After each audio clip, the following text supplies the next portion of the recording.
Good morning, afternoon, or evening, wherever you're at, ladies and gents. I am Kurojiri, your resident tinkerer and Medarot, and this is the Medarot News Network, bringing you all the latest developments and happenings with our favorite pet fighting robot series. Now, as we finally crest beyond Medarot Day 2024, it seems that its reaction was a little bit hot and cold depending on what they announced and just kind of the initial reaction. But there still is a lot of very exciting things to look forward to all the same, despite the relative reaction or feedback that was given as of this previous Thursday. One of the really big pieces of news, obviously, is the fact that SHUSHU 3 is finally getting her new form, as you see here, finally getting rid of the gothic ball gown type of design and going for a hard rocker type of design for her third body. And honestly, I'm going to try to keep the venting and the biasing to the minimum, but I honestly think this is probably her best iteration yet, with what she brings to the table on the field and just what she does when she officially goes live on stream. But that being said, it is still going to be a very exciting and relatively light week ahead as we go into December. But that being said, let's go ahead and jump right into what was officially announced for this week, starting of course with the gacha banners and who to expect. But as a lot of people kind of expected when SHUSHU 3 was officially released, it is going to be pretty light on that overall. The only model we're getting this week, of course, is GBV03 herself, SHUSHU Pop 3, with a kit of Fight Full Charge, Emit Hammer, Break Claw, Wield Legs, and the leg ability of Heroic. Now, SHUSHU 3 is only introducing one brand new skill here of Break Claw, but being completely honest, it is kind of self-explanatory as to what exactly that could be, so I'm really not going to go into a whole lot of detail there. But it is also worth noting that she is actually bringing a lot of skills to the table that were previously only collab exclusive, such as, for instance, Emit Hammer from the Nadeshiko collab, Heroic from the recently finished Digimon collab, and a first major instance of Fight Full Charge for female team, which will add a whole lot of variety to what SHUSHU 3 can bring to the table. Additionally, for those that have not tuned into the official Medarot channel, the official Medarot YouTube channel yet, SHUSHU Pop also released a brand new single called Special One, which will be available for purchase on the web store that you can use as a BGM when playing. If you have not listened to Special One yet, I do highly recommend you do. That is an absolute earbug of a song that will not leave your head once you listen to it, because it slaps a lot harder than it really should. And it honestly is wonderful that we're finally seeing all three of the girls together, with all three of them also having their V3 bodies at long last. But also, much like it was with the other two when they got their upgrades, the boosted rates are also pretty self-explanatory this week. This week in particular, highlighting and showcasing SHUSHU 3, we are also getting GBV01 SHUSHU Pop, her original body, with Field Control, Metaphor Seal, Canceller, Wield Legs, and Pupa, and we also have GBV02 SHUSHU Pop 2, with Dominion, Blow Away, Charge Spark, Wield Legs, and Auto Charge. And it is worth noting that the original body for SHUSHU Pop is capable of being tuned up for additional bonuses. These can include things such as extra terrains that it can be good at, extra bonuses or perks, or even how long that the ailments of Canceller and Metaphor Seal can last, or if they can even ignore certain kinds of protection against them, such as even stat cleanse in some cases. So honestly, it's going to be a very good week for utility-based females, being completely honest, and while this may not be a week that you're absolutely going to want to say a must-have or must-pull, it is still going to be a very good week for female bots all the same, specifically for the different kind of skills that SHUSHU Pop brings to the table with all three of her new forms. Now, with the fierce battles we have going on this week, though, it's going to be a pretty mixed utility as far as males are concerned, though. Starting us up off on this top row here, we have KWG11 Hirschkäfer with a triple rifle, biped legs, and radiator. We have EPI-0 Bone Cracker with Heel Trap, Double Sword, Float Legs, and Straight. And we have WEA-03 Prototype 2, Kisaku 2, with Charge Buster, Press, Power Rifle, Tank Legs, and Trap Buster. So just between these three alone, a very solid mixed variety use as well. On this bottom row, we're starting off with basically all three of the iconic Select Trio from the older games of Medarot 2 onwards. Starting that lineup with TIR-0 Attack Tyranno with Fire, Double Hammer, Biped Legs, and Straight. PTL-0 Air Patera with Radar Sight, Double Sword, Flight Legs, and Straight. And of course, BRA-0 Land Brachio with Anti-Air, Double Beam, Tank Legs, and Bullet Rain. Now, Being completely honest, I did list Hirschkäfer as the main MVP of the week to farm and collect, but being completely honest, you could honestly pick any of the 6 models here available to farm and really not go wrong with any of them, because they all are very conventional skills that you really can't go wrong with having or raising. And with the exception of a couple such as Land Brachio, which is, of course, has a lot of heavy slots on him, you really can't go wrong with fitting any of these parts anywhere as well as far as utility is concerned. Hirschkäfer for triple non-heavy rifle, of course, Bonecracker for conventional sword attacks as well, and Shisaku 2 mostly for your conventional charge-reliant shooting skills as well. For any of the for the select trio, really you can't go wrong either. Basic hammer, basic sword, or even tank legs with bullet rain, all of which are very solid skills to be had and collected. But honestly, I still have to give Hirschkäfer the MVP of the week, primarily because all-round rifles are things you really can't possibly go wrong with the incredible balance that they bring to the table and the very easy flexibility of fitting them anywhere. Now, SHUSHU 3 is also bringing another really big surprise to the table, and that is, of course, she's getting her very own super invasion, or at least around 3 of it, I should say. With the inclusion of her new body and the kind of skills that she brings to the table, I expect that, much like any other previous MetaTuber super invasion, is most certainly going to be putting up a fight. There's no telling on what exactly the rules are probably going to be, but I wouldn't be shocked if they're going to include ways to counteract things that you could use to cheese her, such as, say, no shooting might be an example, or say no setup skills allowed to prevent fight full charge or something similar. So we will have to see, since they do like to mix up the rules with a lot of these, especially since a lot of the new ones have been really messing with the rules to kind of make them as more complex as possible. Not to the point of being completely impossible, but still at least ways to kind of tickle the brain and just kind of really put the Medarot's skills of team building to the test. Now, stepping away from SHUSHU 3 for just a minute though and moving on to other stuff, much like it has been in previous years, we do have a highlight for holiday Medarotters that are going to be going live through the month of December. This time around, they're going to be highlighting 2 characters that we've been seeing exclusively in story mode, as far as Medarot S is concerned, such as Cassia and Mia, both from a separate school that Arase and gang attend. For the holiday skins that both Cassia and Mia are both presenting here, though, for the holidays, Cassia, in particular, will be reducing the CG cost of any meta change drives to 0. So that's going to be very similar to a Halloween retort from a couple of years ago, and a handful of others that reduce the charge cost to 0. This means basically from turn 2 onwards, you'll be able to use basically any kind of meta change drive, whether it requires a charge to use or not, basically giving you a little of a head start for a lot of the more expensive ones. And Medarotter Mia, on the other hand, in her first instance as a collectible Medarotter, especially of the SR variety, will basically boost the heat and cool of any melee skills used, stacking up to 3 times, for a total boost of about plus 750 to both of those. And being completely honest, that buff will absolutely stack and be incredibly noticeable, since it starts at plus 250 to each. So both of these Medarotters are going to be pretty solid for what they bring to the table, even if neither of them offer any boost to mobility. Mia in particular does kind of counteract that to a point with the heat cool bonus, since those also do tie overall to speed, even if it does take a couple turns to actually get to that point.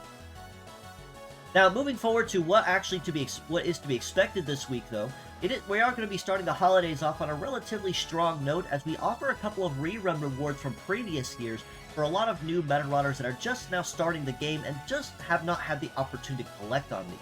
With this first wave of holiday events to carry us into December, we have the opportunity to earn, or re-earn, the Star Medal, which has a mastery in melee, shooting, and setup, and a leg mastery in tank, wield, and floating.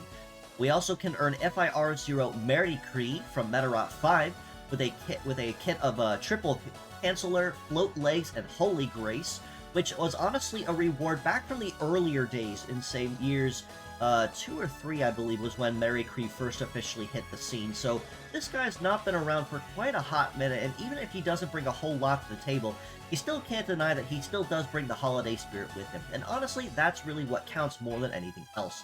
And we can also earn more limited edition gacha tickets that can supply us through the month of December, and the PvP skins that can be collected through this month as well. I will be touching base on those here momentarily as we continue forward. But this event specifically will be featuring boss fight mechanics. Explaining those simply, every time you complete a round in the regular dungeon, you have an opportunity to earn a boss fight encounter.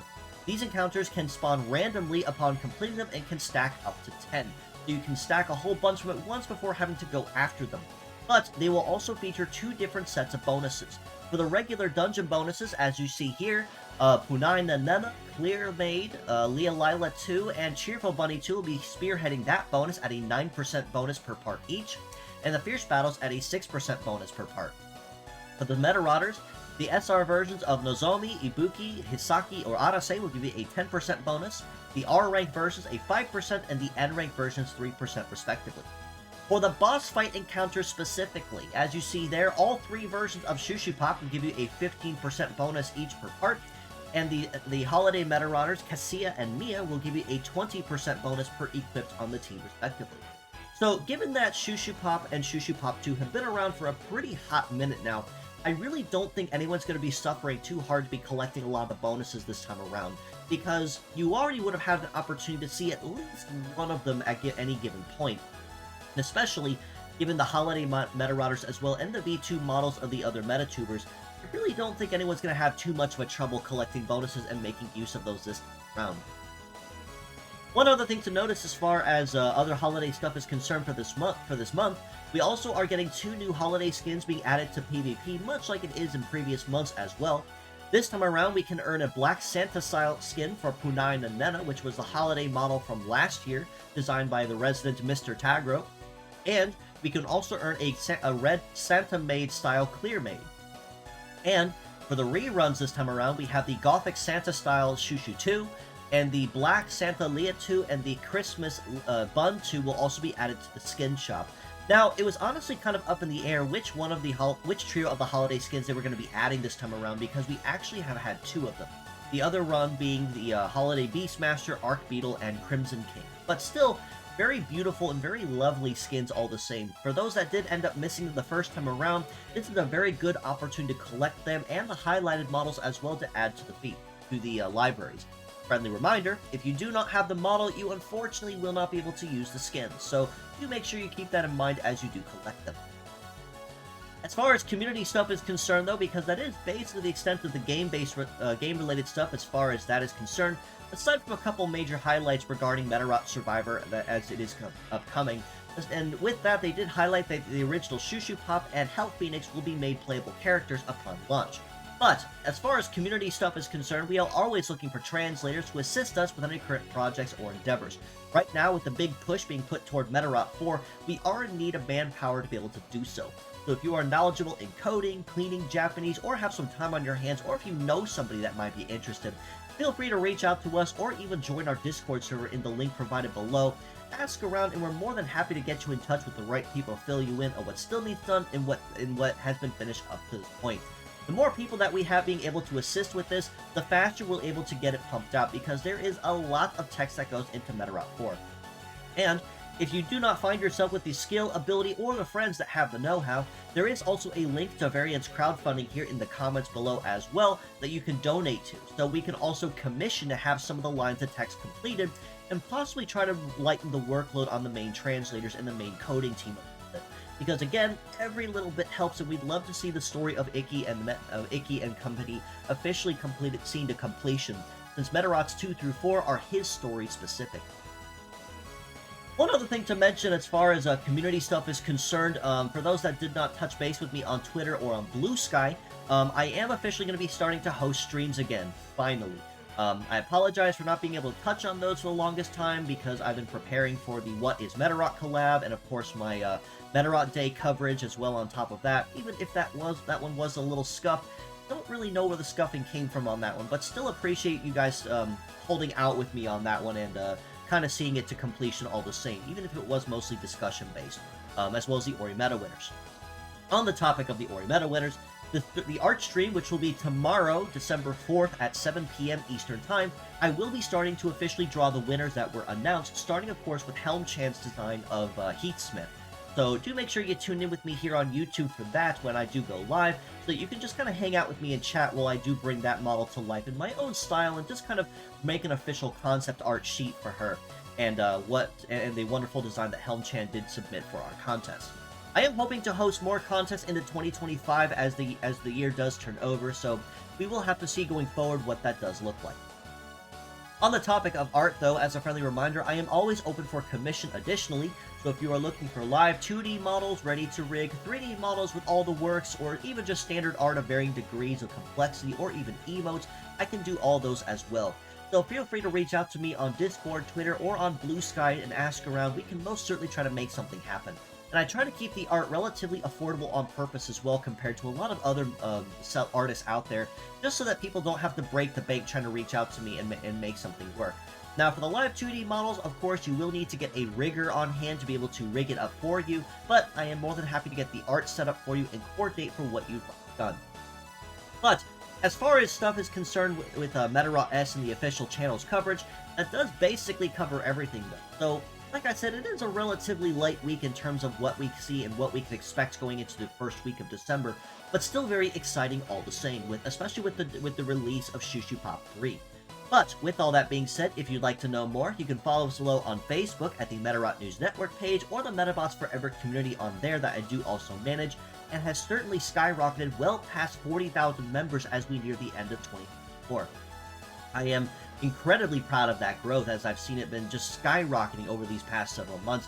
Never even thought it'd make it this far, but, well, look where we are, and I'm so happy for that growth as well, and the engagement that community has been keeping on the forefront. You can also reach out to me, join us on Discord in the link provided and in the comments below to keep an even closer ear to the ground on the action. This includes any new links to merchandise, fan art, contests, my weekly episodes, or anything else of the like that's of importance. That is the first place you're going to be seeing the news before it goes anywhere else on that. You can also reach out to me personally on Twitter or on Blue Sky at Isagamikura, so if you have any questions, feedback, comments, suggestions, or would love to reach out and collab or even commission me, I am more than happy to try to make something happen, and my DMs are always open for that very reason. Lastly, do give this wonderful friend of mine and this page a follow as well. My dear friend Helm-chan, who is with me for the What is Medarot collab, and also is the first place winner of the PRB's Ori Meta contest that just recently ended.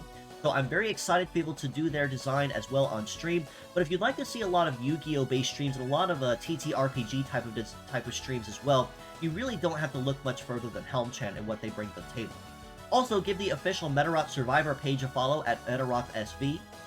Now, I understand there's a little bit of blowback with it and what people expected and what they're hoping for with it, but all I can really say is let's just kind of let it cook and kind of see if they take a little bit of the community feedback into account as the game comes closer to launch, and still kind of try to support Imagineer all the same that we can. But with all that being said, as always, I do appreciate you all for stopping in, just as you always do. And until next time, this is your host, Kura Isagami of the Medarot News Network, signing out.